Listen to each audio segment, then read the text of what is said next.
Hi, and welcome to RecoverED, a podcast from the Magdalen House, a recovery community for alcoholism.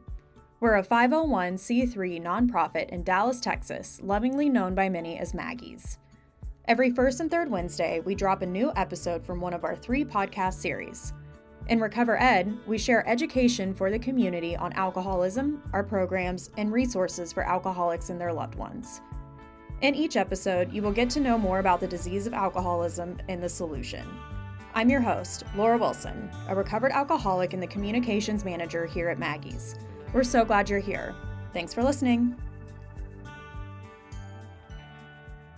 My name is Lisa Kroencke, and I'm a recovered alcoholic. Hi, Lisa. My sobriety date is June 2nd of 2007, and for that, I'm grateful, and I know this guy is grateful for that too, because no one ever thought I'd really get sober.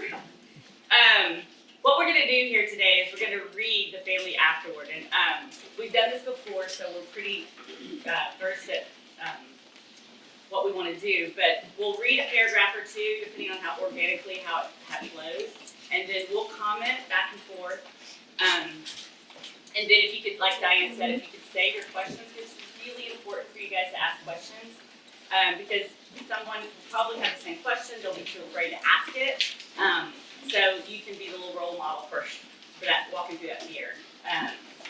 All right, so let's get started. Do you want to read? Go ahead, you start. Okay, all right. So the Family Afterward, chapter 9, it's 122 in the big book of Alcoholism. Our women folk, which I love how they start that. Wait, maybe I should start. No. You women folk. I love Here that. we go already. So you said we can't have fun. All right. So our women folk have suggested certain attitudes a wife may take with a husband who's recovering. Perhaps they've created the impression that he is to be wrapped in cotton wool and placed on a pedestal. Successful readjustment means the opposite. All members of the family should meet upon a common ground of tolerance, understanding, and love. This involves a process of deflation. The alcoholic, his wife, his children, his in-laws, each one is likely to have fixed ideas about the family's attitude towards him or herself. Each is interested in having his or her wishes respected. We find that one more member of the family demands that the others concede to him, the more resentful that they become. This makes for discord and unhappiness. Why not? Is it not because each wants to play the lead? Is it not each trying to arrange the family to show to his liking? Is he not unconsciously trying to see what he can take from the family life rather than give? So that's a perfect place to stop, to open up a couple paragraphs. I just want to say, so I'm going to be talking from the viewpoint of an alcoholic, and obviously David's not, because he had a couple old fashions last night. And so, one of the best things I think for me about this page, as I was taught, is that I always thought in Alcoholics Anonymous, alcoholism, that there was a certain bottom that you had to reach, and that you got to a place where you became desperate once you hit that place, like it was an external something that happened that brought you to your knees. And reading the history of the way this was written and the meaning of this, Bill Wilson said it best. There is no outside event that happened for him, and for me too, that brought me to my knees specifically. I can think of the thing that happened that got me to the place where I started realizing it. However, that's not what we all have in common. This is a common problem, common solution. The common problem is not something external, because then you're going to be afraid of something external happening for the rest of your life to bring you to your knees again. What this right here says in this first paragraph, a process of deflation. Bill Wilson said the true bottom of an alcoholic is deflation of the ego. I have no more ideas. I'm done. I can't answer why, I can't say how, my ego, put my sword down, I've completely surrendered. Deflation of the ego.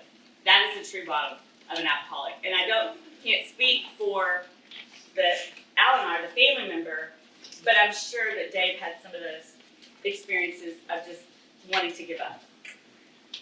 Yeah, I think the opening paragraph is a really great setup to this dynamic that occurs when the alcoholic, either comes back from rehab or is newly sober, which is basically what the entire chapter is about. But it's really reinforcing and, like I said, setting up the idea that there's this power struggle and this dynamic that's going to occur that you should be ready for.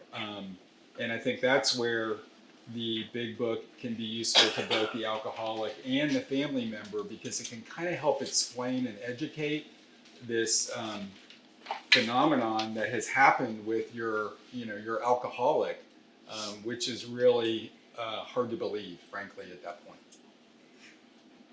Perfect. All right, so, Dave, do you want to do the next Sure. couple of paragraphs? Yeah. Cessation of drinking is but the first step away from a highly strained abnormal condition. The doctor said to us, years of living with an alcoholic is almost sure to make any wife, husband, or child neurotic. The entire family is to some extent ill. Let families realize as they start their journey that all will not be fair weather. Each in his turn may be the footsore and may straggle. There will be alluring shortcuts and bypaths down which they may wander and lose their way. Suppose we tell you some of the obstacles a family will meet. Suppose we suggest how they may be avoided, even converted to good use for others. The family of an alcoholic longs for the return of happiness and security.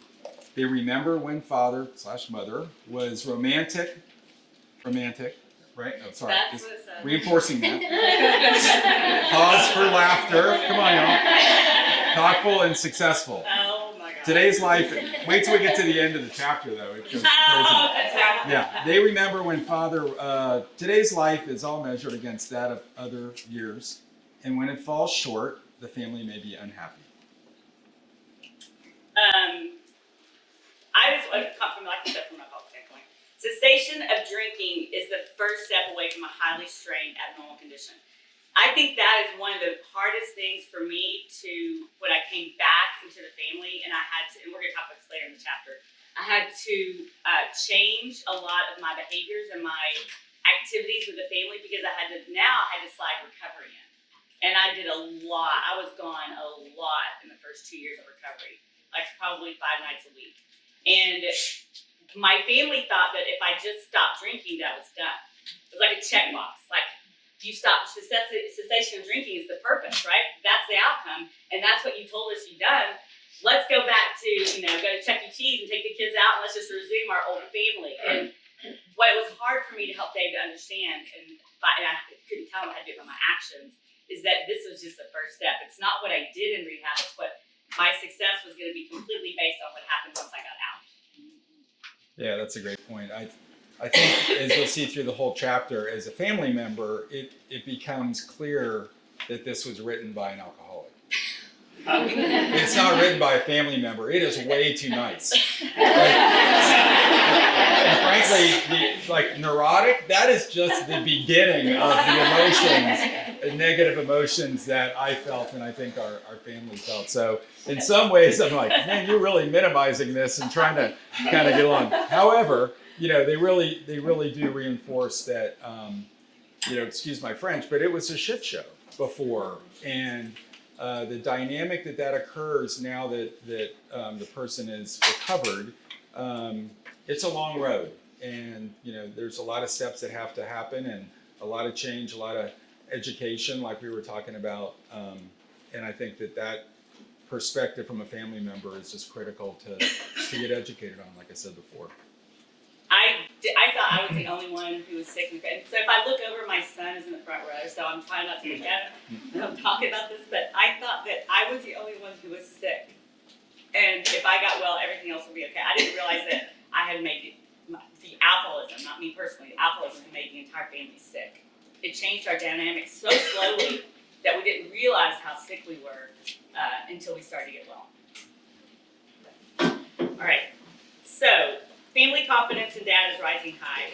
The good old days will soon be back, they think. Sometimes they demand that Dad bring them back instantly. God, they believe, almost owes them this recompense on a long overdue account. But the head of the house has spent years in pulling down, I love that, the head of the house, Pulling down structures of business, romance, friendship, health. These things are now ruined or damaged. It will take time to clear away the wreck. Though old buildings will eventually be replaced by finer ones, the new structures will take years to complete. Father knows that he is not to blame. Wait. Okay, go ahead. It's to blame. Oh, Father knows that he is to blame. Yeah, of course you correct me on that Big difference. Dear God, this is going to be a long hour. Okay. He may take him many seasons of hard work to be restored financially, but he shouldn't be reproached. Yeah. Perhaps he will never have much money again, but the wise family will admire him for what he is trying to do, trying to be, rather than for what he is trying to get. Now and then the family will be plagued by specters from the past. For the drinking career of almost every alcoholic has been marked by escapades, funny and humiliating, shameful or tragic. The first impulse will be to bury these skeletons in a dark closet and padlock the door. The family may be possessed by the idea that future happiness can only be based upon forgetfulness of the past. We think that such a view is self-centered and in direct conflict with the new way of living. I'll jump in. I mean, clearly the book has some old-fashioned roles and stuff that it talks about, but I think it's helpful if everybody just kind of contemporizes what they're talking about and thinks about whatever the roles are in their family that the alcoholic versus the non-alcoholic has, and it still makes it very relatable, I guess. So, to me, as I've read the book, there's a lot of that old school stuff that you got to kind of have to update. That being said, in some ways, it could be the family afterward, it could be the friends afterward, it could be the community afterward, because as the chapter is talking about, there is a long history of messiness and drunkenness and stupidity and stuff that the alcoholic has, and it's not just the family that's going to have to kind of heal from that, but friends, extended family, and really other people in the community or your office and things like that. I think it's very right to say that it's going to take time, despite, I think, the alcoholics' hope that it can be fixed and that in those relationships can be healed very quickly. And that's one thing that's, I think, very strong about this chapter, is that it does reinforce that your family or friends or whoever may be more deeply hurt than you would ever imagine and ever know. And that even a year of sobriety, especially if you're 3 or 4 years of really bad drunkenness, it's not going to change that quickly. And as you said, it's all about behavior and what you do and how you act. It's because my ability to trust you was completely gone. Completely. I heard time after time after time the promise of quitting and the promise of recovering and the promise of not driving with the kids drunk and the promise of whatever. And so to me, when you get into truthfulness and honesty, those are like really deep emotions that kind of in your DNA, and they take a long time to heal and build back up. Thanks. All right. This is my favorite. Yeah. I think that you should read it because it's so powerful. Yeah. Yes. Mm-hmm. Henry Ford once made a wise remark to the effect that experience is the thing of supreme value in life. This is true only if one is willing to turn the past to good account. We grow by our willingness to face and rectify errors and convert them into assets. The alcoholic's past thus becomes the principal asset of the family, and frequently it is almost the only one. Great sentence. Mm-hmm. This painful past may be of infinite value to other families still struggling with their problem. We think each family which has not been relieved owes something to those who have not. And when the occasion requires, each member of it should be only too willing to bring former mistakes, no matter how grievous, out of their hiding places. Showing others who suffer how we were given help is the very thing which makes life seem so worthwhile to us now. Cling to the thought that in God's hands, the dark past is the greatest possession you have, the key to life and happiness for others. With it can avert death and misery for them. So clearly us being up here is a version of this, and it's showing how that, you know, we are giving back and we want to help others with our experience. I would have to admit, though, that may not have been the case right when Lisa got sober. I was still too pissed off. Like, I just was not having any of it. And as the book talked about even at the beginning, or this chapter, I just wanted her back home taking care of the kids, you know, because it just was like what is going on? And, you know, to try to get back into some normal life, not all of a sudden kind of live out loud about her alcoholism and how we were going to be this, you know, kind of repaired family. That clearly has evolved over the last 18 years, that not only Lisa living out loud about her alcoholism, but really our entire family. And we talk about it, and, you know, I joke that Lisa wears the scarlet A on her, you know, sweater, which for alcoholic, and that is one of the best things that has ever happened to her, to our family, and to our friends and community around us. You know, we talk a lot about the alcoholism living in the darkness and the shame that comes with it, and the only way that we're going to fix that is if you guys live out loud. It's the only way. You have to be able to talk about it.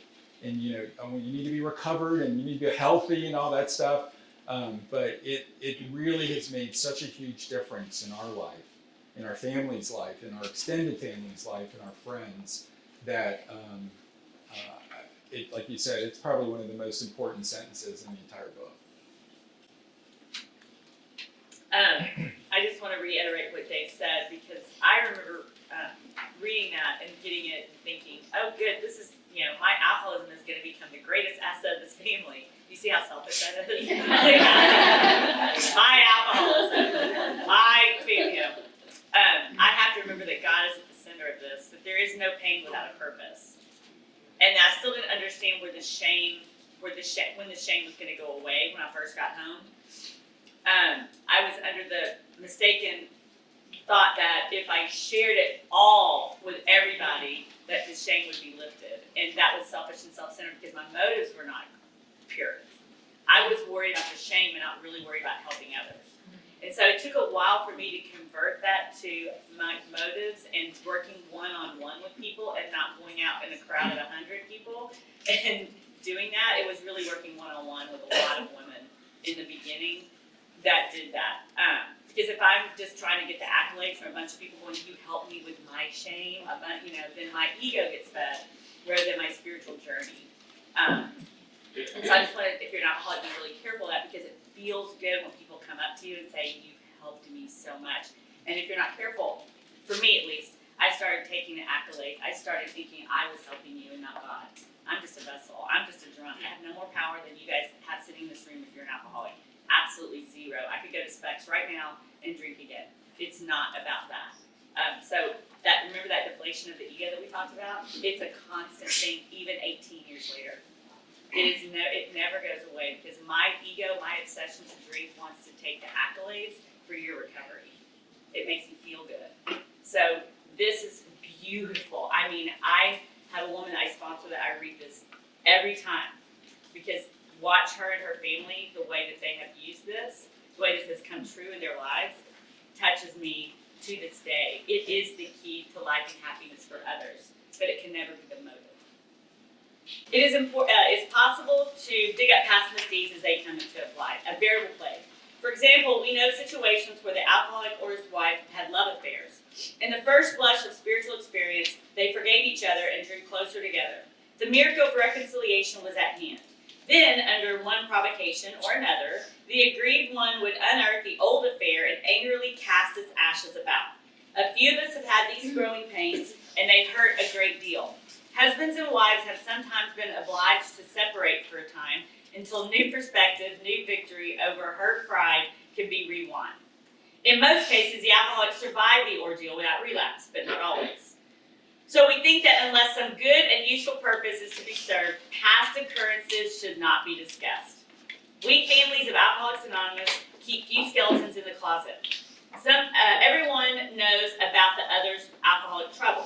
This is a condition which, in ordinary life, would produce untold grief. There might be scandalous gossip, laughter at the expense of other people, and a tendency to take advantage of intimate information.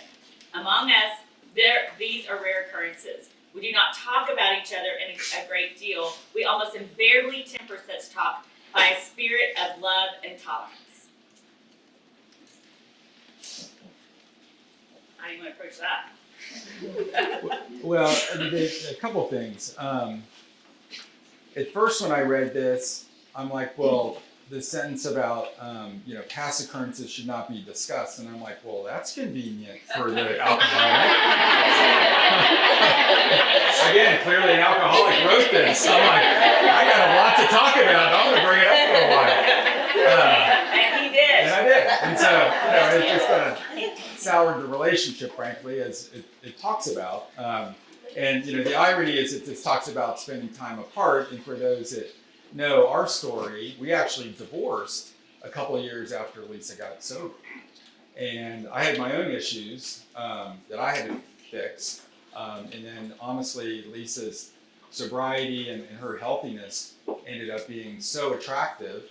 And I think I kind of got my act together, and we repaired our relationship and got remarried, and here we are sitting together doing a workshop. So he begged me for a couple of years, and I finally said yes.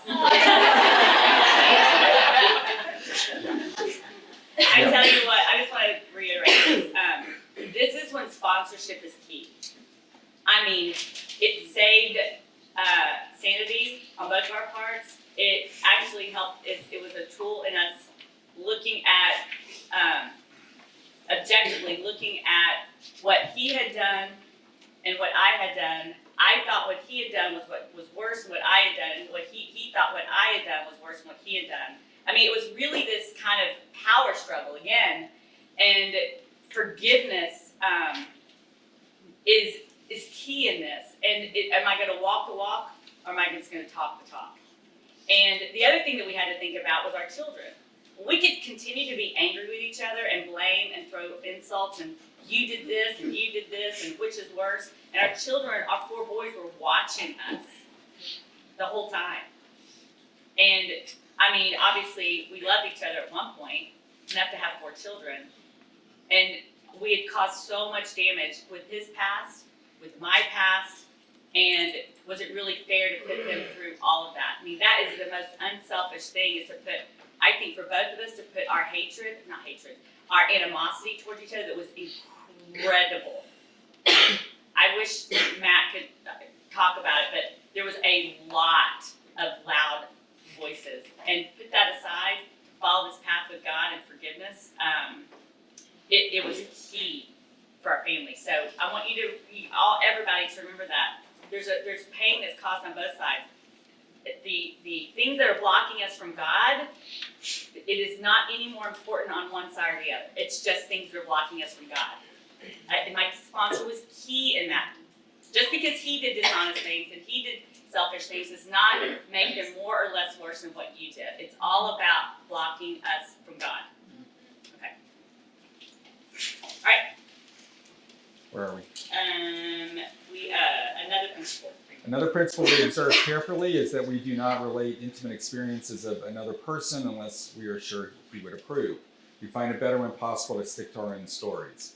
A man may criticize or laugh at himself and it will affect others favorably, but criticism or ridicule coming from another often produces the contrary effect. Members of the family should watch such matters carefully, for one careless, inconsiderate remark has been known to raise the very devil. We alcoholics are sensitive people. It takes some of us a long time to outgrow that serious handicap. Many alcoholics are enthusiasts. They run to extremes. At the beginning of recovery, a man will take as a rule one of 2 directions. He may either plunge into a frantic attempt to get on his feet in business, or he may be so enthralled by his new life that he talks or thinks of little else. In either case, certain family problems will arise. With these, we have had experience galore. We think it dangerous if he rushes headlong at his economic problem. The family will be affected also, pleasantly at first, as they feel their money troubles are about to be solved. then not so pleasantly as they find themselves neglected. Dad may be tired at night and preoccupied by day. He may take small interest in the children and may show irritation when reproved of his delinquencies. If not irritable, he may seem dull and boring, not gay and affectionate as the family would like him to be. Mother may complain of inattention. They are all disappointed and often let him feel it. Beginning with such complaints, a barrier arises. He is straining every nerve to make up for lost time. He is striving to recover fortune and reputation and feels he is doing very well. Sometimes mother and children don't think so. Having been neglected and misused in the past, they think father owes them more than they are getting. They want to make a fuss over them. They expect him to give them the nice times they used to have before he drank so much, and to show his contrition for what they suffered. But Dad doesn't give freely of himself. Resentment grows. He becomes still less communicative. Sometimes he explodes over a trifle. The family is mystified. They criticize, pointing out how he is falling down on the spiritual program. This sort of thing can be avoided. Both father and family are mistaken, though each side may have some justification. It is of little use to argue and makes the impasse worse. The family must realize that Dad, marvelously improved, is still convalescing.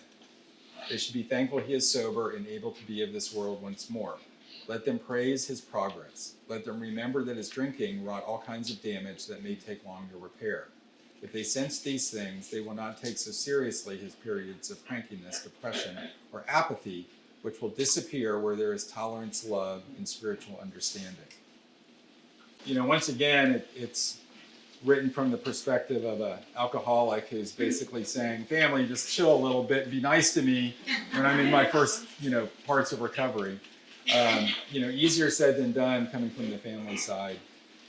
And this is definitely a dynamic that we experienced. And Lisa kind of touched on this. And, maybe not in this traditional role of money maker and all that kind of stuff. But ultimately, as a mom, who was staying home with 4 kids, a ton of responsibility, which had not been happening for, a year-ish plus. Then gone for 30 days and then back. And, again, that expectation is like, okay, let's get back into our roles. And she's gone all the time. And that actually probably put even more pressure on our relationship, because at least when she was drunk, I could say she's drunk. I mean, I had a reason. I had like a really good reason versus now me thinking, well, she has a choice. She may not have had a choice about being an alcoholic, but she does have a choice on staying home or going to meetings.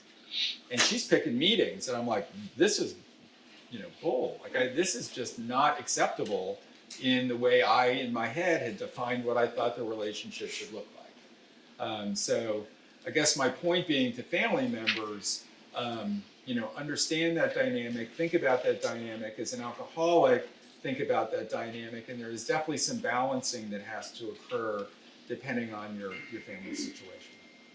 And I don't want to correct you, but I'm going to. That's okay. Because I didn't go to a bunch of meetings. I knew that people I sponsor knew I was going to correct Okay, I used the wrong language. I was carrying the message. Yeah. I was still only going to a couple of meetings a week. As a family member, that's going to He be. doesn't know. That's what I'm talking about. Not literally, figuratively. She wasn't home. Exactly. It doesn't matter. And I didn't go, but I'm carrying the message. I mean, I just said, I was leaving. And so I was actually, the interesting thing about that is what Dave and it didn't really understand is that in that last year and a half, I was drinking 24/7. I was gone. I was just physically there in body, but my soul was gone. My brain, my mental, my emotional, I was gone. So I'd been gone for a long time. Just having me physically looking at my face, I was actually worse off than me being there part of the time, because it's really about quality rather than quantity. And so what I knew, and my sponsor was so good about this, is saying it's just going to take a long time. But now you do have a choice. You can choose to put your recovery above everything. Or you can stay home with your families and take them to baseball practice, which they're all 4 playing baseball at the time. If you're a baseball player, you know what I mean? 15 practices a week. It's ridiculous. And so I didn't know any better. My brain wanted to be with my children. I felt guilty. Like I needed to be there with them. I hadn't been there for so long, years. And so I was just like, no. You will put recovery first. And so evolving over that period of time, I can look back and now see that I was putting God first, my faith first. That's where I found my faith, was in helping others, to other women, just like someone had helped me. And I started to see God in those people. I started to see a transformation of self. So when I started to do the things that my sponsor told me to do, I started seeing these transformations. I started feeling it in my bones. That's when my faith started to grow. Because I did things I didn't want to do. I did not think it was right. It's against human nature to go to the Homeward Bound instead of going to a football game. I walked right out of his football game one time, right before he scored a touchdown. And I'll never forget that. But you know what happened the next game? Because he scored a lot of touchdowns. He scored another touchdown. And I'm sitting there that game and he scored again, and I'm thinking, this is so beautiful, because I get to be here. He didn't get it. He was more pissed off at me than ever. My children didn't get it. But I had a moment with God. And I knew in my bones I was doing the right thing. I think as a family member, you're looking for payback. After these years of just it being a mess, once Lisa hit sobriety, it's like, okay, now you got to pay back. You got a lot of dues to pay here, kind of thing. And then also, I've got a pretty big ego, and I'm like, I need to be first. Like, how can I not be first in their life, or whatever. Yeah. And so that's just a tough dynamic.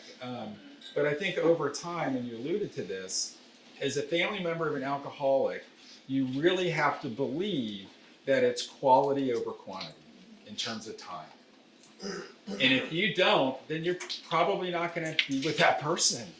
You just can't. Like, it takes so much work and so much time, as you say, to give back and share what you were so freely given. Like, that is just such a core part of the steps and staying recovered, that as a family member, you better buy into that. And if you can't, you're probably better not being partners anymore. You just aren't. It's such a big deal. Yeah, which we end up having a divorce, and that was part of it. Is I just couldn't take that. I needed somebody I felt that was going to be more there for me. And looking back, super selfish, of course, and ego-driven, but that's kind of the truth of what was going on at the time.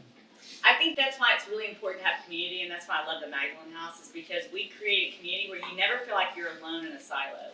Like you can reach out and find someone who's in the same situation as you, even a family member, and they can go, no, chill. We did that too. And it's really cool, because that's what I think one of the most beautiful points of difference here is that we have community. There's somebody I always talk to. All right. The head of the house might opt to remember that he is mainly to blame for what befell his home. He can scarcely square the account in his lifetime, but he must see the danger of over-concentration on financial success. Although financial recovery is on the way for many of us, we found that we could not place money first. This is huge. For us, material well-being always followed spiritual progress. It never preceded. I've got that highlighted 3 times and underlined in my book. I'm just saying. Because remember, principles, I'll talk about that in a second. Since the home has suffered more than anything else, it is well that a man exert himself there. He is not likely to get far in any direction if he fails to show unselfishness and love under his own roof. We know there are difficult wives and families, but the man who is getting over alcoholism must remember he did much to make them so. As each member of a resentful family begins to see his shortcomings and admits them to others, he lays a basis for a helpful discussion. These family talks will be constructed if they can be carried on without heated argument, self-pity, self-justification, or resentful criticism. Little by little, mother and children will see that they ask too much, and father will see that he gives too little. Giving rather than getting will become the guiding principle. I gotta stop there for that, please. Good info. Material always follows spiritual progress, especially for the men in here, because I know the men are in here. And I know this sounds very sexist and a little misogynistic, but in my experience, my year experience of trying to help these men recover through our men's house, I see a lot of, well, I can't do next step because I've got to go out and get a job. It is the same principle. Recovery must become before everything else. And if I'm putting all my faith in money, then I'm not putting my faith in God. Because what I'm telling God is, no, I've got a plan greater than your plan. So don't think about just money. Put anything, your children, your family, your life, it doesn't make any sense. This is not logical. And all the time, alcoholism is definitive. It is black and white. There is no question about the problem. However, the solution, which is also definitive, there's going to come a time where it doesn't make sense. You just have to follow what these people did before you if you want what they got. And you just have to have faith. My God. Okay, so I got to talk about this, about the constructive carried on without heated argument, because there was a lot of heated arguments. We did not do this perfectly. Actually, we sucked at it for a long time. And it's really easy to get back into, I'm not very spiritually fit. I don't feel connected because I'm fighting with Dave. The difference in the years before when we would argue, is this time I found it objectionable. Like I had a toolkit. Like I had something I could lean into going, okay, whoa, where I felt justified before. Did you hear where Dave was talking about our transactional relationship? I didn't like that anymore. I didn't want it to be transactional. I wanted to do it because we both felt the love and we wanted our relationship to grow. I was falling into transactional, but I could spot it. That's God consciousness. I could see it. I found it objectionable. That's the difference. It's not the absence of being pissed off and fighting. It's I have a toolkit. I find it objectionable. I've got things that I can lean into to repair it. Okay. All right. Assume, on the other hand, that Father has, at the outset, a stirring spiritual experience. Overnight, as it were, he is a different man. He becomes a religious enthusiast. He is unable to focus on anything else. As soon as the sobriety begins, it's taken to be a matter of course. The family may look at their strange new dad with apprehension, then with irritation. There is talk about spiritual matters morning, noon, and night. He may demand that the family find God in a hurry or exhibit amazing indifference to them and say he is above worldly considerations. He may tell Mother, who has been religious all her life, that she doesn't know what it's all about and that she better get his brand of spirituality while there is still yet time. When Father takes this tack, the father may react unfavorably. They may be jealous of a God who has stolen Dad's affections. While grateful that he drinks no more, they may not like the idea that God has accomplished the miracle where they failed. They often forget Father was beyond human aid. They may not see why their love and devotion did not straighten him out. Dad is not so spiritual after all, they say. If he means to right his past wrongs, why all this concern for everyone in the world but his family? What about his talk that God will take care of them? They suspect Father is a bit balmy. And I'll quickly just stop there because that is so the chapter of our life. And exactly how it happened. I mean, so we're talking about crazy. Lisa's gone, and even when she was home, it's all she talked about. And I mean, it was like ad nauseum. And at that time, I wasn't super educated about it. I was just kind of grateful that she wasn't drinking and she was home, and then not home. And then when she was home, it was all about recovery. And as the paragraph talks about, there's a lot of resentment and a lot of well, what about us and why not the family? And the other thing it touches on, which is kind of interesting, is for those of you that are family members, it's really difficult to figure out that you can't fix your alcoholic. Like that is like your innate, especially as a husband, like this is my job. I should be able to figure out how to help her heal and recover. And it is not in our power. It's just not. And that is an interesting, why, hearing some guy with an eye patch down at La Hacienda. Who's this dude? All of a sudden did I need those words? Or what happened? So there's this just weird dynamic of how all of a sudden they are recovered. I think Dallas has an affair with him. Yeah. So there it is. I was for a long time I was, yes. Yeah. No, I think that's it. I also want to say, as an alcoholic, I did so many things. I mean, textbook. I mean, I came home waving a $7 book going, okay, so let's do step one. I'm an alcoholic. We're going to get the whiteboard out. We're going to get the paint bottle. I'm going to show you I was justifying my behavior. I want you guys to hear, I was justifying my behavior. I wasn't teaching him. Yeah. I was showing him that wasn't my fault. And that was wrong. Wrong. My family does not care about the disease model. They just told me mama not to drink anymore, Yeah. right? Can you just order some food? Yeah. It's really not that difficult. You know, come on.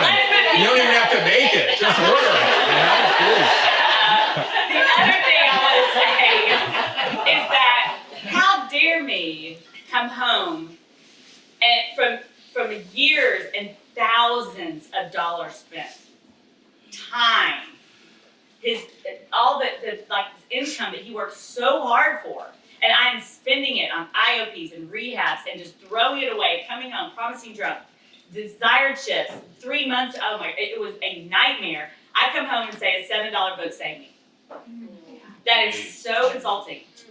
And I didn't realize it. I thought it was a good thing. And he's looking at me going, really? Like, I tried all these years, and your family, this book is more important than your family begging you to stop? So, I'm just telling you, I didn't understand it either, but it's not about understanding, it's about doing, and understanding comes later. But if you're as intoxicated, well, we're going to read about that. Let's just talk about that right now. He is not so unbalanced as they might think. Many of us have experienced dad's elation.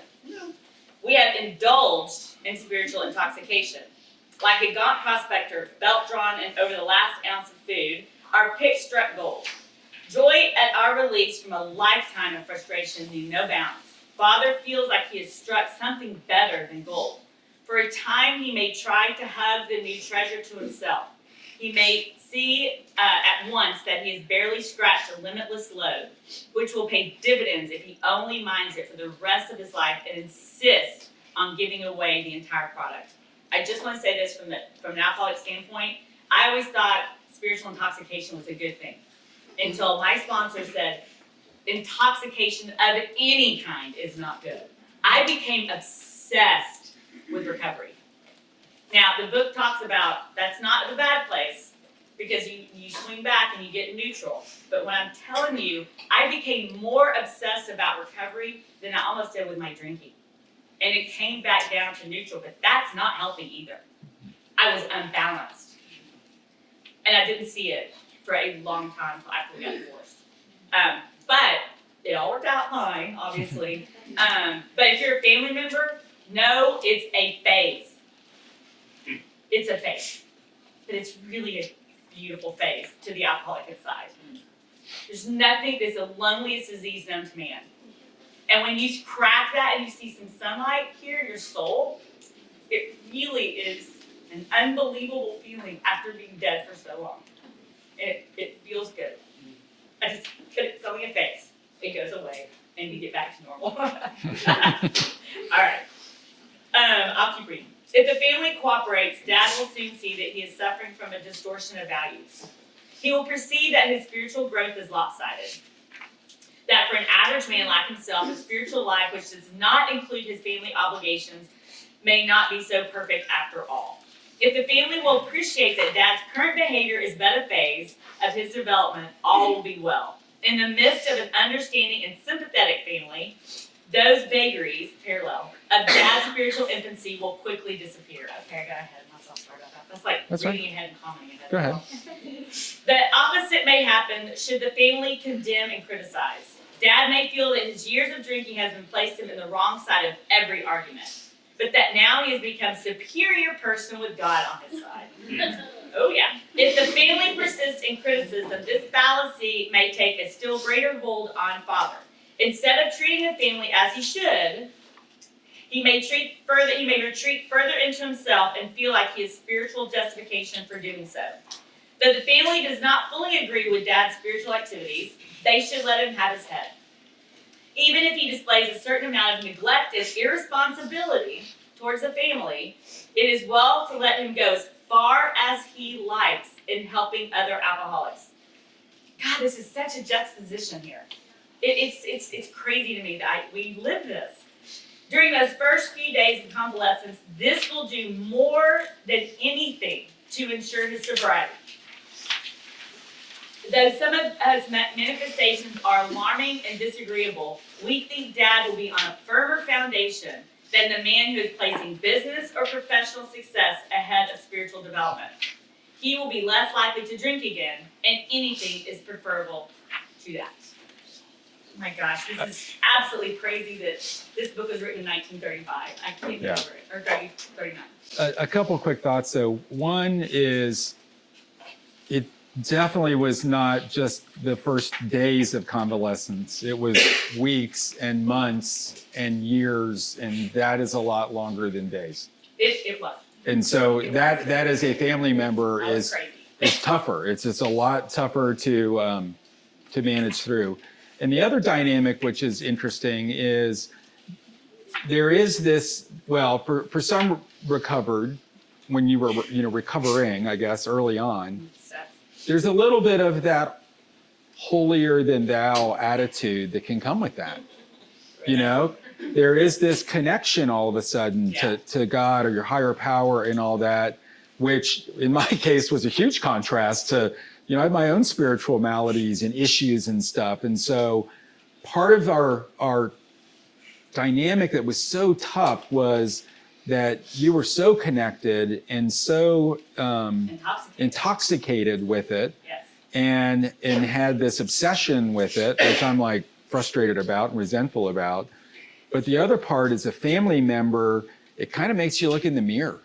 And it kind of makes you look at your own self and your own issues, and that's not fun, And so, in my case, I kind of decided just to get out, and it was a lot, easier in some ways, and tapped out. Like, man, I'm not sure I can deal with this. So, I think that's a dynamic for both the family and really the alcoholic to realize.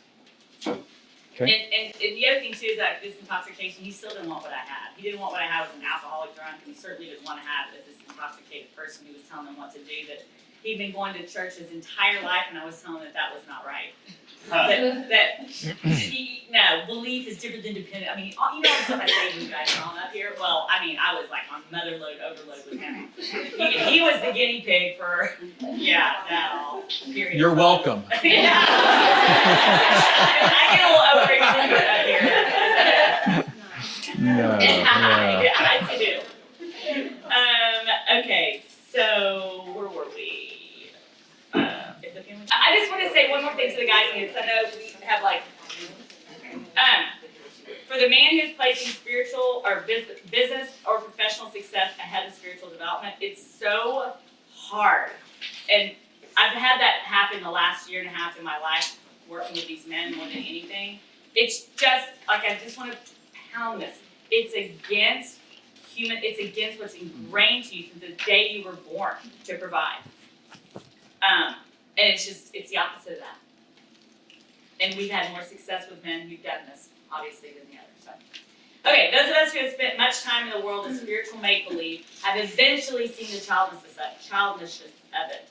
This dream world has been replaced by a great sense of purpose, accompanied by a growing consciousness of the power of God in our lives. We have come to believe that He would have us keep our heads in the clouds with Him, and our feet ought to be firmly placed on earth. That is where our fellow travelers are, and that is where our work must be done. These are the realities for us. We have found nothing incompatible between a powerful spiritual experience and a life of sane and happily peacefulness. One more suggestion. Whether the family has spiritual convictions or not, they may do well to examine the principles by which the alcoholic member is trying to live. They can hardly fail to approve these simple spiritual principles, though the head of the house still fails somewhat in practicing them. No kidding.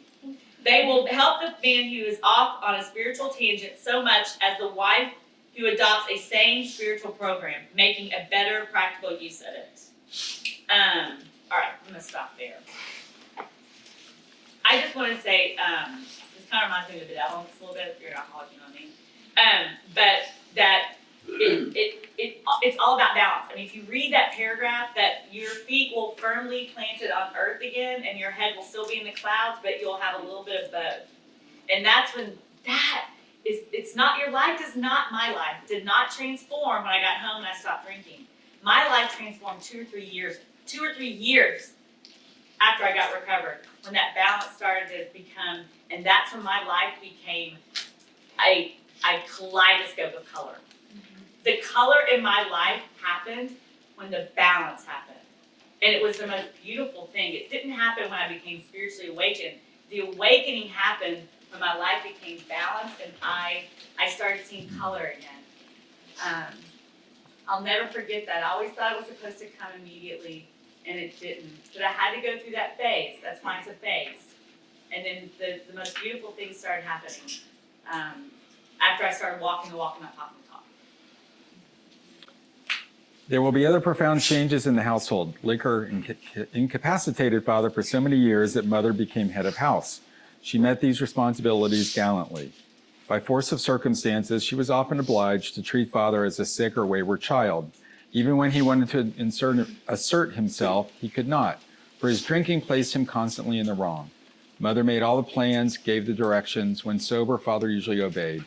Thus, mother, through no fault of her own, became accustomed to wearing the family trousers. Father, coming suddenly to life again, often begins to assert himself.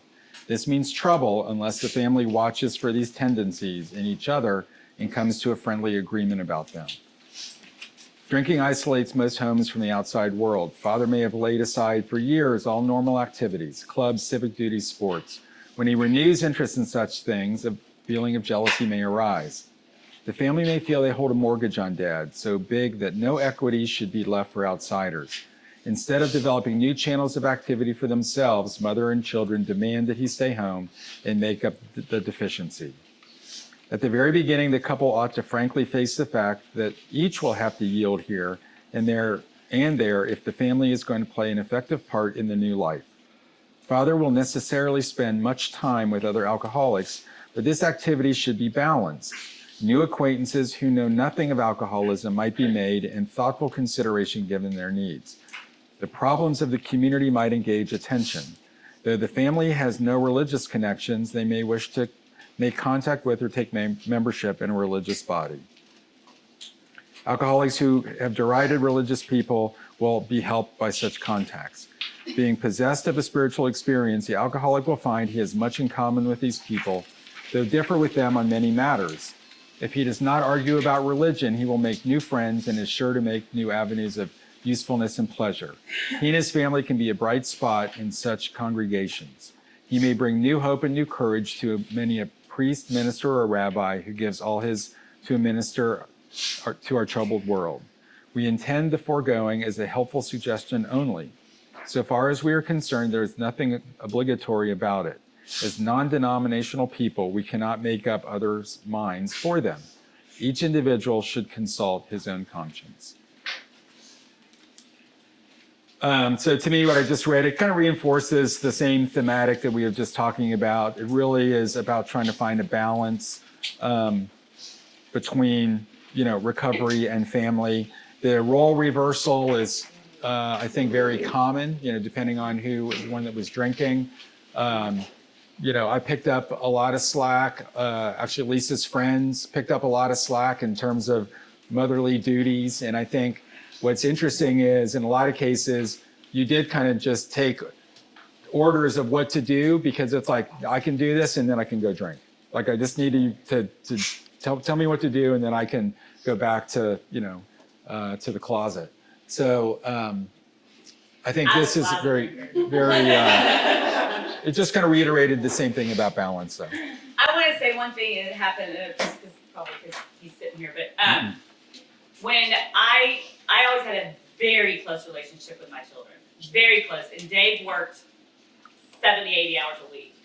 So when I started getting into my cups, I was starting to lose that relationship, and Dave started becoming more of the primary relationship with the kids. So when I got home from recovery, I got jealous of his relationship, and I got pissed because they were calling him more and talking to him because they didn't trust me. And I was really upset by that for a long, long time. But the beautiful thing, and which the sponsorship is key, is she's like, no, that needed to happen. How beautiful is that Dave has got this new relationship with these boys because of you and what happened, and that's never going to go away. You helped them. And so it really kind of looked at a different perspective, that transactional. The other thing, too, is that it's really important for me not to tell Dave or anyone how to believe. What needs to be important is that what should be attractive is that how much I depend on what I believe in. That's the attractiveness, not what I believe, but that it's colorful, and the beautiful thing about the way I depend on what I believe rather than telling him what he should believe. Does that make sense? Because I always thought it was this one thing that we believed in and that we had to believe the same thing. But the beautiful thing is how attractive my personal relationship with my higher power, and that's what should be the focus for me. I thought of that when I was hearing that. We've been speaking to you of serious, sometimes tragic things. We've been dealing with alcohol in its worst aspect, but we are not a glum lot. If newcomers could see no joy or fun in our existence, they wouldn't want it. No kidding. Go to a bad AA meeting, you'll see what I mean. Okay, so I'm just going to say that. We absolutely insist on enjoying life. We try not to indulge in cynicism over the state of the nation, nor do we carry the world's trouble on our shoulders.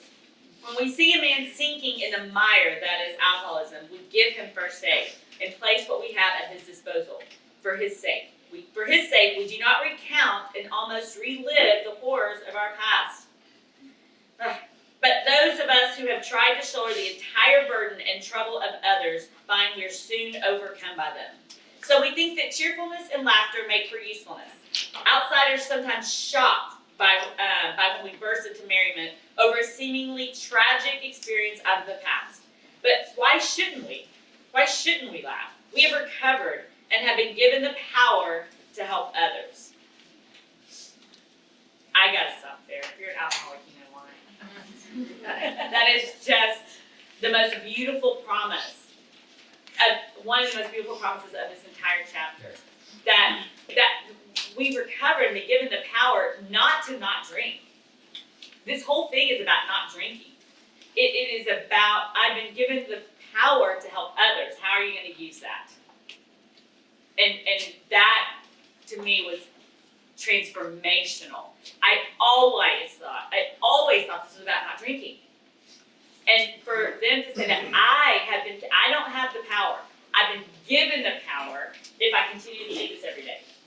That's the reprieve that we talk about on page 85. That's what I have to do every day. It is contingent upon me giving it away to keep it. And the more I give away, the more I get to keep. But I have to give it away first.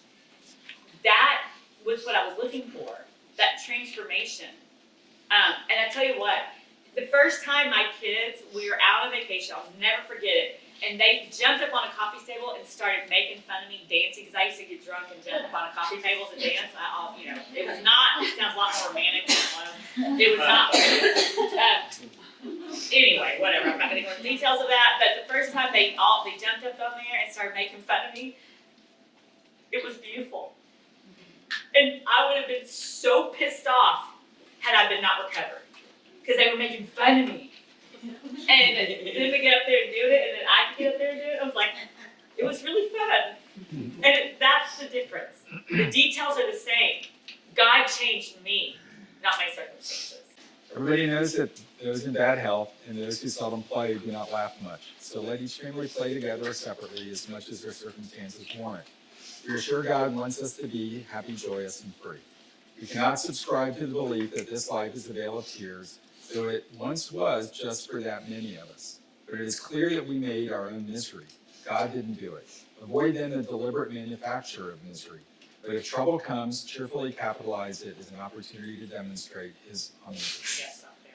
Yes, up there. My sponsor, this is one of her favorite paragraphs in the whole book, and she points it to me a lot. So if you're here as an alcoholic, and even a family member, I would love for you to understand how this captured my heart. I'm going to avoid the deliberation or the deliberate manufacture of misery. That's drama and all that kind of stuff. But if I can look at my even our family troubles, if I can look at it in a different perspective, that this is God doing for me what I can't do for myself and showing me things even in misery, that I'm going to capitalize on His omnipotence even in pain. Somebody's going to want what you have. That is a huge paragraph. I give it Spirituality 301. I want you guys to think about it, absorb it, read that paragraph again, because this changed my life. It really did. I'm going to capitalize on the things that cause me pain by helping others through it, and then that is when I'm going to start to see. I can't see it, I'm in the pain, I see it after, but that is clear directions with a promise at the end, and it's really beautiful. Now about health. A body badly burned by alcohol does not often recover overnight, nor do twisted thinking and depression vanish in a twinkling. We are convinced that a spiritual mode of living is a most powerful health restorative. We, who have recovered from serious drinking, are miracles of mental health, but we have seen remarkable transformations in our bodies. Hardly one of our crowd now shows any mark of dissipation. But this does not mean that we disregard human health measures. God has abundantly supplied this world with fine doctors, psychologists, and practitioners of various kinds. Do not hesitate to take your health problems to such persons. Most of them give freely of themselves, that their fellows may enjoy sound minds and bodies. Try to remember that though God has wrought miracles among us, we should never belittle a good doctor or psychiatrist. These services are often indispensable in treating a newcomer and in following his case afterwards. One of the many doctors who had the opportunity in reading this book in manuscript form told us that the use of sweets was often helpful, of course depending upon the doctor's advice. He thought all alcoholics should constantly have chocolate available.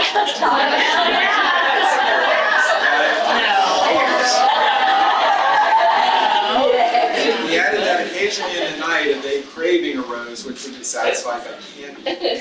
Many of us have noticed a tendency to eat sweets and have found this practice to be beneficial. I'm reading the next part. Wait, the irony is that the whole sweets thing was happening before you got sober. I like a Milky Way dark, like any other normal human being. I don't know even what to say about that. It's just that, It just is, yeah. The other hour we're talking to the family, other than this might help an alcoholic. So. Okay, so we're going to get through this next part because this is really, I think this is a really important part, but it always makes everybody giggle, so just deal with it. A word about sex relations. Alcohol is so sexually stimulating to some women, that they have overindulged. Couples are occasionally dismayed to find that when drinking is stopped, the man tends to be impotent. Unless the reason is understood, there may be emotional upset. Some of us have had this experience only to enjoy in a few months a finer intimacy than ever. There should be no hesitancy in consulting a doctor or psychologist if the condition persists. We do not know of many cases where this difficulty has lasted long. The alcoholic may find it hard to reestablish friendly relations with his children. Their young minds were impressionable while he was drinking. Without saying so, they may cordially, which means deeply felt, cordially hate him for what he has done to them and to their mother. The children are sometimes dominated by a pathetic hardness and cynicism. They cannot seem to forgive and forget. This may hang on for months, long after their mother has accepted Dad's new way of living and thinking. In time, they will see that he is a new man, woman, and in their own way, they will let him know it. When this happens, they can be invited to join in morning meditation, and when they can take part in family discussion or daily discussion without rancor or bias. From this point on, progress will be rapid. Marvelous results will follow such a union. I just want to say this. Most of my boys didn't see it, but our oldest did. He was 13 when I got sober, and can you imagine being in middle school, probably for at least 8 or 9 years, 4 really bad. He couldn't have friends over.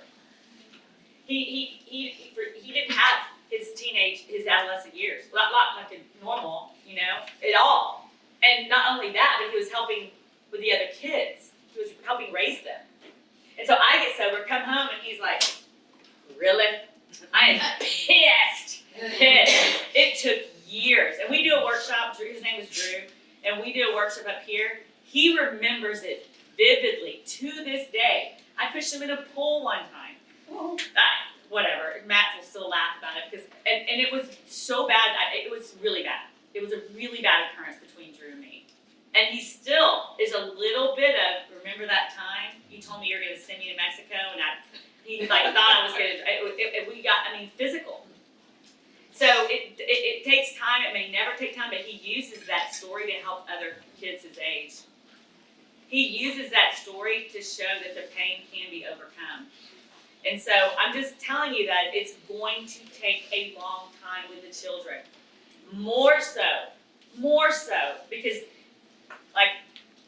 look, I can't ever give that back to him. His adolescent years will forever be changed. But what I can do is I can show him that I'm trying to help other families with it. And that the best thing that he can do is he can help other people with that as well. And that's the only way we're going to get through it, because it can never change. It can only heal. Whether the family goes on a spiritual basis or not, the alcoholic member has to see if he would recover. The others must be convinced of his new status beyond the shadow of a doubt. Seeing is believing to most families who have lived with a drug. Here's a case in point. One of our friends is a heavy smoker and coffee drinker. There was no doubt he would overindulge. Seeing this and needing to be helpful, his wife commenced to admonish him about it.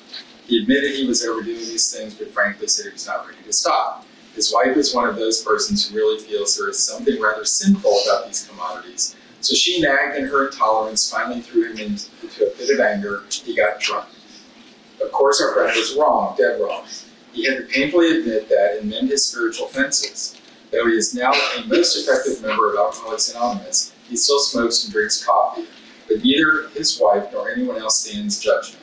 She sees she was wrong to make a burning issue out of such a matter when his more serious ailments were being rapidly cured.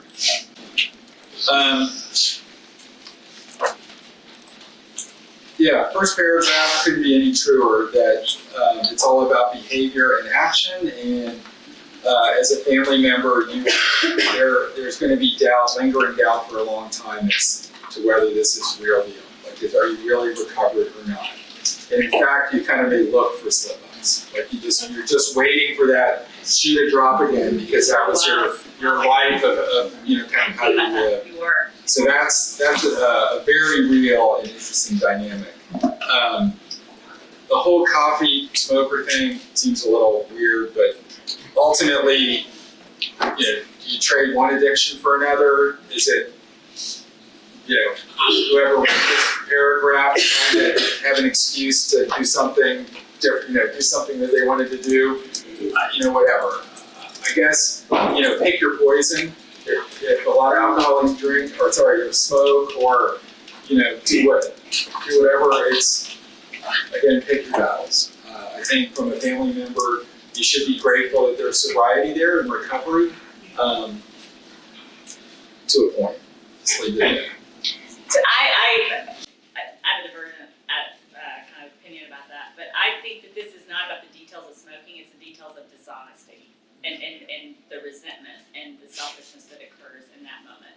So I would encourage people to not look at the details. And she was, it was her fear that she was nagging, right? And we brought on that fear.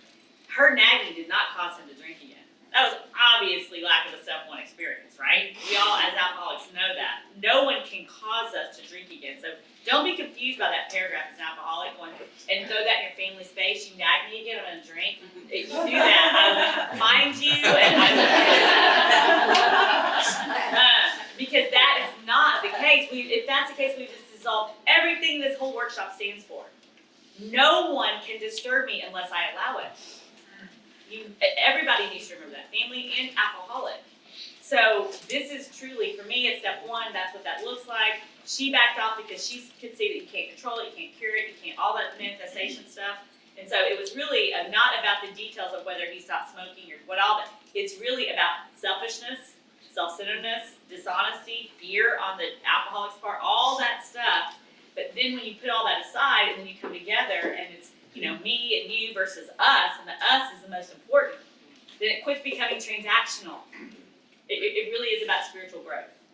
And there's no room for a transactional relationship if you're in the middle of a spiritual one. It doesn't exist. All right. So we have 3 little mottos which are apropos, and they are: first things first, live and let live, and easy does it. I know those are slogans you see in AA groups everywhere, right? Those are not AA slogans, those are family slogans. Just telling you.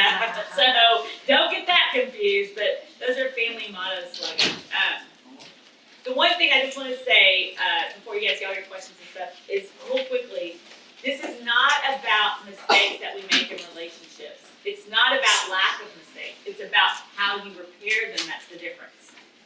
That's what Dave and I have learned through a lot of mistakes that we made, a lot of money that we spent on a divorce, and all the things that we did. And grace, it came through the reparation was so important while we were only focused on the mistakes. And yes. It's almost like God needed to get us away from each other to get into our hearts so that we can come back together stronger as different people. One time someone said to me, "Aren't you so glad to have your husband back?" I goes, "No, I do not have my husband back. I would never marry Dave number 1. I have Dave number 2. That guy's gone. Yeah. And Dave would never marry Lisa number 1. For sure. I would not have been attracted to you. Right. We would have matched. So they talk about, It's part 2, and I'm like, oh no, it's not part 2. This is not the next chapter of a marriage. It is a completely Yes. new from Yes. scratch. It's like, "Hi, I'm Lisa. Hi, I'm Dave. Nice to meet you. Want to go on a date?" Well, there are these 4 kids that we made. Yeah. We lived together for a while, and the boys are like, "We don't know what to call you guys." We're like, you know, we were just whatever. We were putting them in positions. It was really funny. So I'll open it up for questions. All right. Well, thank you guys so much. That's awesome. I was curious about, I think, Lisa, like your amends process with Yes. you. Like maybe the initial one, you know, as you got sober and recovered. I really don't remember it, to be honest with you. I know I remember it in the living room by the fireplace. But to be quite honest with you, John, I've made so many amends to Dave over the years. Yeah. I didn't become a blur. Yeah. It's funny, I don't remember the original one. I do. I mean, I have a lot of memory, but I love I it. probably wasn't actually in the mood to receive it either. Yeah. So, Well, I know like Sure. timing can just be like, Yeah. you know. It was not a good time for us at all. But Dave made amends to me at the kitchen table.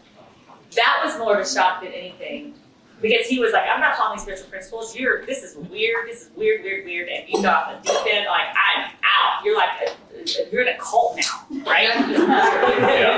And then when we got back together, he asked me if he could come over and have coffee. I thought he was talking about the kids or whatever, and he came over, sat across me at the kitchen table, just like Bill, so weird. Opened up this letter and started reading me an amends. I still have the letter. It was the most beautiful. Looking back, I didn't want to admit it because I was like, "Oh, whatever." But in my heart, it was a beautiful moment because I started to see how God was getting to him. God was getting to him. It was the craziest. I would have bet you $1 million that moment was never going to happen in my lifetime, and it did. That was a cool thing. Thank you guys. Is that on? Yeah, it's on. I have a question because I'm also in the amends process right now. And my sponsor, I wrote these like long, thought out, beautiful apologies, and she went through and like edited it like 3 times. And now I feel like it's kind of this soulless, like robotic, like, and that's, so is that your experience? It's just, okay. Do what your sponsor says. There's a reason why she tells you that. I just Yeah. feel sincere anymore, but okay. You're trying to justify your alcoholism with all the flowery things. Oh, no. Yeah, I'm not your sponsor, I'm just telling you. Yeah, you just need 3 words. Yeah, we'll talk afterwards if you want.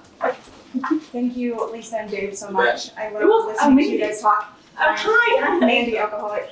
I mean, Lisa, well, I guess to both of you. So Lisa, to what extent does it fall on the alcoholic to teach our family what's wrong with us?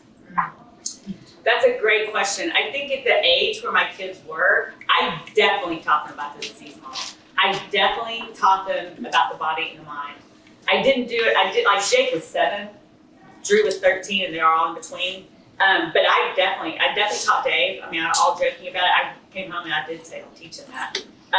And I did. But I wasn't, if where you're going at, Mandy, is concerned about the outcome. Like, I didn't teach them as a preventative measure, right? If that's where you're going with that. Good luck with that, because one of our boys went to rehab. I could have told them all day long. He's still going to do it. They have to go down that path of their own. But I did it not because to justify, but I did it because I believe everyone should be educated on step 1. Everyone should be educated on the disease called alcoholism. Yeah, I think you need to understand it. I mean, you have to judge when you think your kids or your spouse or whatever is ready for it in both, from an educational perspective, but also just mentally open to actually hear it, so it doesn't sound like some other excuse or whatever. But in my experience, the general belief is that it's a willpower. Yeah. It just you just can't understand how you just can't make the decision to stop. It is, and I think that's pretty pervasive. So the understanding of the disease model and all the step 1 stuff is critical. And I would say it took me several times to hear it, to get it. That being said, I did go to Al-Anon for a hot minute, and I hated it. Maybe I went to the wrong one, but I left feeling worse than when I got there. It was just these bitch sessions, and I was like, this is not. I might as well just stay home. It was really, really bad. So, where they get that information, I think is important, and maybe if it's best not to come from you, but find a way, or a great family support group or another, have them call me and I can help talk somebody through it, because I know it now. But that's just a little something to consider of who's going to teach them, what step 1 and the disease model is really all about. You Great question, answered Mandy. all 3 of my follow-up questions. Excellent. That's a great question, because also it just goes back to Mandy. It goes back to motive. What is my motive? Yeah. Okay. Well, was there someone else ahead of me? Oh no, go ahead, Mandy. Go ahead. I'm Josh Chanel. Hi, Josh. I really appreciate you guys, Lisa and Dave. I could listen to this all day. I'm in Maggie's house right now for the second time in the last 6 weeks, and I'm this time I'm just really eaten up with shame over how I've let my kids and my family down. I try not to drift into morbid reflection, but it's hard at times. And I guess my question to you is, a lot of this chapter is in the context of the man returning home, and everybody's in the home. And I don't have that experience right now. My partner's sitting next to me, and she works out of state now. My kids are off in college. I have a home to go back to, but I'm going to the 24. Yeah. And my son won't take my calls, hasn't for months. Okay. My daughter doesn't really want to hear from me. What do I do? How do I go about mending those relationships? My high suggestion is you stop trying to mend the relationship. Go focus on another alcoholic. Let God mend the relationship for you. You're not in charge of mending relationships. You're in charge of helping another alcoholic and carry the message. And when you stop trying to mend it, guess what will happen in the background? Yeah, it's crazy. But you trying to mend it, in my experience, me trying to mend it made it worse. When I just stopped trying to quit, I just quit. I focused on Diane, right? Crazy Diane. I focused on the crazy alcoholics that I knew God gave me and quit. So my solution, my answer to you is stop. That's free. And you don't have an answer. I can't give you an answer because there isn't one. I could be so adamant about it, but I watch that all the time. What do? I go, nothing. That's the 6th step. That's the 6th step, is I've got to be willing to do nothing. It's the absence of action in step 6. And if you want to talk to me about that, you can later, but that's what's so beautiful about it. I'm not in charge anymore, and I'm willing to give all me being in charge up. Thank you. My name is Cody, I'm an alcoholic. Hey. This question is for Dave. When accepting the amends, did you feel that you were able to 100% accept it yourself without having to accept an amends to set an example for the kids? Good question. Yeah, I'd say the very first amends, I probably acted like I accepted it, but I didn't. I was too pissed. I was still really full of resentment, and to build on the discussion that we had, and really what we read in the chapter, it's really more about me watching her behavior of not getting drunk anymore. Like that in and of itself, or not lying, or not, being just dishonest, or all the things that came with her being, in the middle of it. That's what you believe, And then, when she said, well, what can I do to make it right? I'm like, just don't drink. Because that's what it's like, it just gets to that level. And I know this is not about not drinking, but as a family member at that point, it's about not drinking. That's exactly what it's about. And so, and then I would say that, and then I get corrected. Oh my gosh. It's not about that. Oh, I need to go, look at you go. Yeah, it is. Yeah, it is. Yeah, So, that's part of the process. I think the amends process is, it's definitely critical and needed, and I do think it's a process. I guess it's almost like in some regards, I'd love to be asked it a few times along the way, because as I finally got more educated and understood and then believed her, I might have had a better answer. But, I think in some cases, and even talking to other family members over the years, sometimes it can come off like you're just checking a box. And that's okay. And that to me is, okay. But if you really focus on the what can I do, what can I do to repair it, then it's not about you. It's about, let me tell you what you can do. You can pay me the $500 or you can, do whatever, and then that gives me a chance to at least. It's about what I want, and not about you checking a box and getting, to the next step. Yes, that's exactly, because you're not going to feel it in the beginning.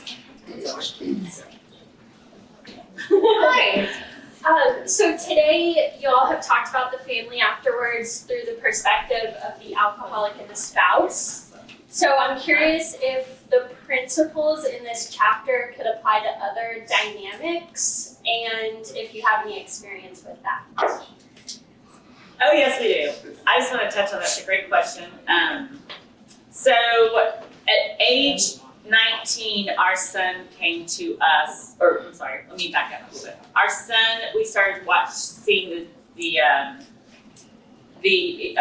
symptoms of a drug addiction. And you talk about a situation that's harder than recovering from alcoholism, is watching your son start to go down the drain from drug addiction and not being able to do anything about it. And I remember one time telling my sponsor, no, I'm going to go over there to the drug dealer's house. I'm going to get him. And she said, A, do you think you're the first mom who's ever been through? 3 of her children are in recovery. And she's like, that's insulting. You're going to do what I said, do what I say. She was really strong about it. And you're going to follow the directions out of this book. And you're going to go help another alcoholic. You're going to go right to the 2-4, and you're going to do this. I go, no, I'm not. She goes, oh, yes, you are. Because you're going to walk the walk and not talk the talk. And about 4 or 5 months later, he came to us and asked for help. And the only reason he said he did that was because he watched me do what I do and not try to tell him what to do. And it was a cool thing, great question, because these dynamics, I got to now have a qualifier. Now I have a qualifier. It was one of the hardest things, but the most beautiful thing is it gave me perspective of what Dave had to watch. His wife dying of alcoholism. And I got to feel his pain. Because I had to watch my son die from it. Our son dying from it. And it was really beautiful. And if I can look at it from that perspective, it just really wasn't so painful. Because I really got a glimpse of what I put my family through. Alcoholism did. And it was, like I said, it was all about perspective, and I could be calm and helping him because I knew in my heart that God had done for me, but I could not do for myself. And it's only not just about me, but it could do it for him. And that calmness in my heart helped him to recover, I think. I think I'd answer it, Kate, just a whole different perspective, which is, family isn't always defined by DNA and genetics. And so, you have friends that are like family. You have work people that are like family. You've got extended family. You've got really close friends. You've got the community. And so I think a lot of the aspects of the chapter apply to those people too. A lot of people are affected, whatever, 1 in 6, and like it's 11 people are all impacted by alcoholics. I'm convinced it's higher. And so I think a lot of the dynamics you've got to repair, and you've got to remember that it's going to take a while. Whatever those roles are with your friends, or for a while, Lisa had, was very active in the schools and things like that, and it was like a mess of people. Their perceptions of her as this drunk, and a lot of that does have to be repaired, and it's going to take a while, just like the family dynamic. Mandy, alcoholic. This is a follow-up for you, Lisa, to Cody's question to your husband.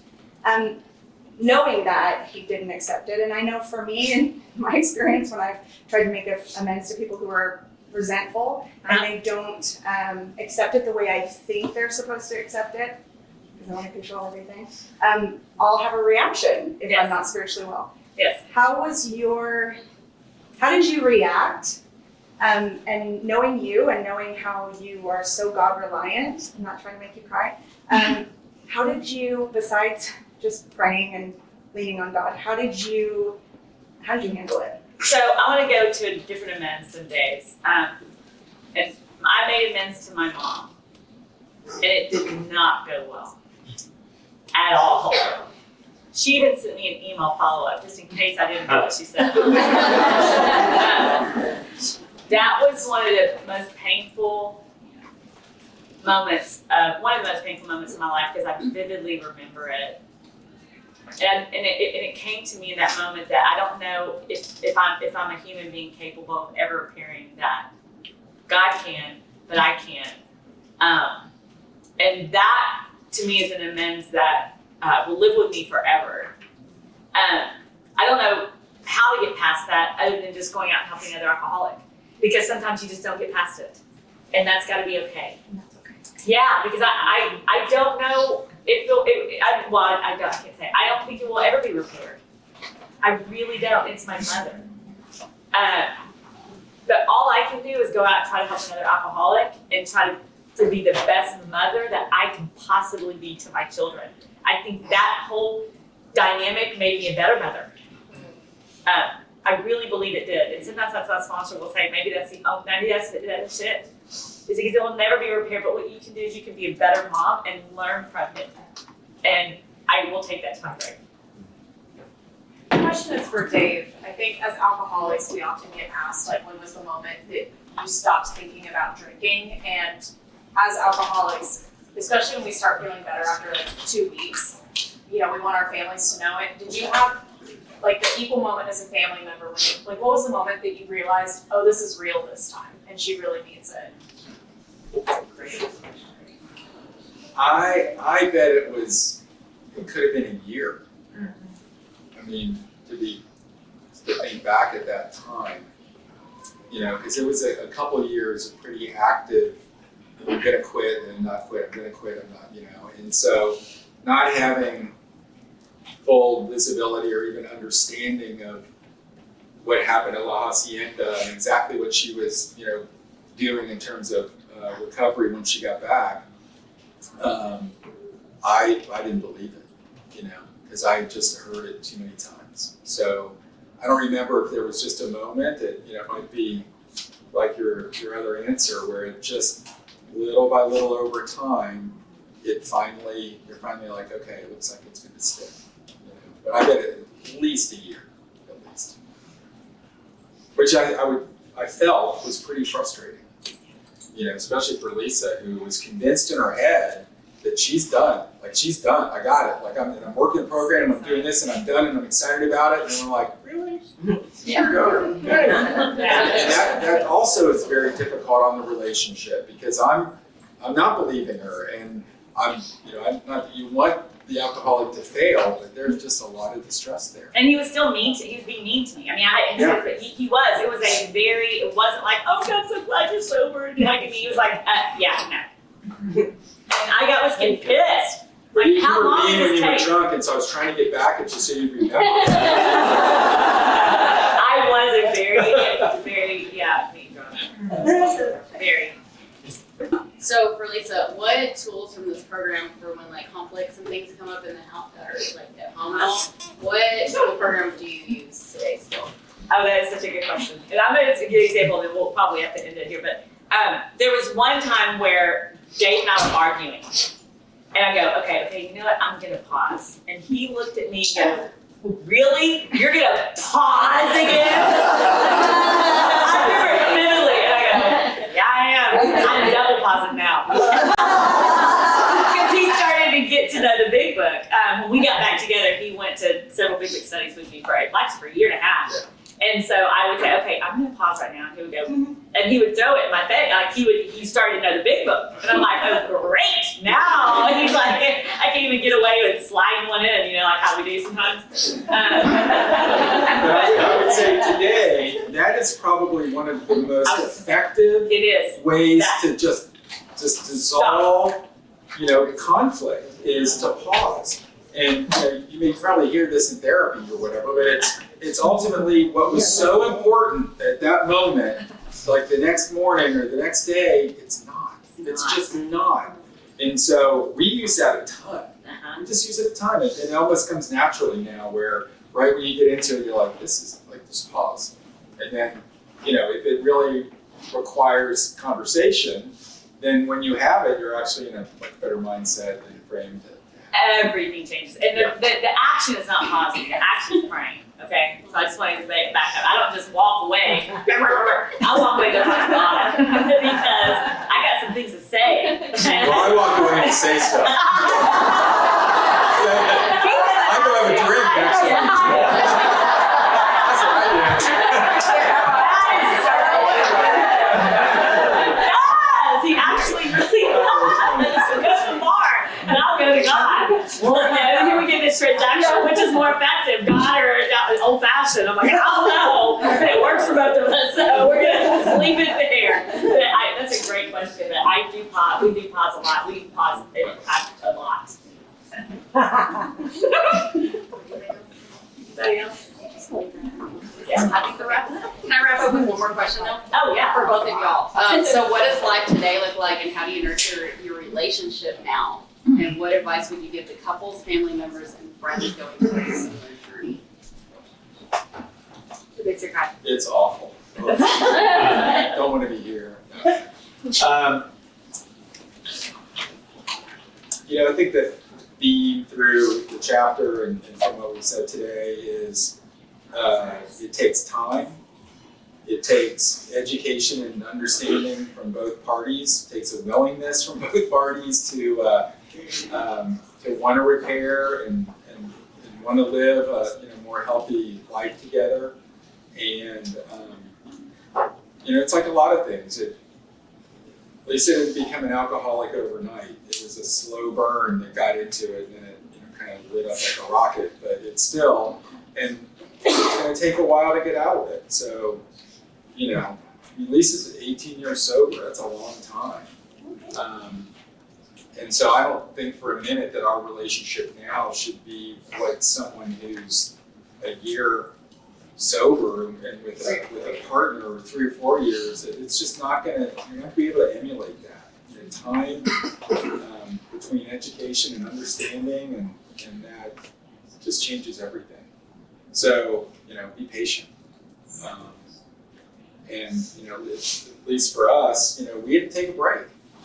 Hopefully you don't have to go as far as we did, but it's expensive. The break can be healthy for both, and so that's my advice. I was just gonna say, I always had romanticized relationships my whole life. And I thought that love was enough. I thought that love was enough. Love should be enough for him to walk me through it, be supportive, no matter how much pain I caused. And he thought that my love should be enough to stop drinking. My love for him, my love for my children. And it's not that love is not, I mean, our love became something very different in the maturity of it. Because it wasn't just that. Because love is not enough. It's not. Because we were so infatuated with love for each other, we forgot about the love of our Creator. And that really was a problem. And it took so much time and patience. And so please, I would just encourage families and even alcoholics, and don't get discouraged, because even the pain of not knowing if it's going to work out or not is a part of the journey. That's a part of your story where you can help other alcoholics. It's never about the finish line. Isn't it always about the journey? And sometimes the journey is painful. And sometimes the journey is joyous. But it's always, you feel alive. And all I wanted to do was feel alive. And the journey has been the best part.